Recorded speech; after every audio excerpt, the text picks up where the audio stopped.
Mayong gabi sa tanan. So karon di ay mo adto mi didto. Manuroy-suroy mig pamaligya. Yes.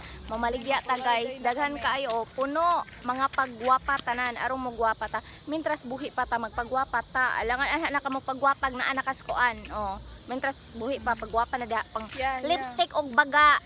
Pang foundation dira pamulbos og baga kayo pa nang may nang malipayon. Diba? Kaya ka na mga tao lagi insecure kay makita lagi naka-lipstick, butang kagamay mga pahid-pahid, daghan na kayong chichi-burichi, maritis diri, maritis dito. Ay naku, may bay magpagwapa, ginudlurig baga nimong nawong, may nang di ka ma-insecure. Ingana ra nang nabuhi, no? So mamaligya bitaw ta kay nakuha na siya sa balay kaning napundo na, wala na. Napundo na siya guys. Anang uban anak mga pinalit na ako, anang uban mga free samples na wa jud na ako nagamit kay di man pug ko ayo ko hili og nud sa akong nawong kay basta niya mo samot kog kagwapa ba nya. Magproblema na nung anang ubag mo gwapa kog samot.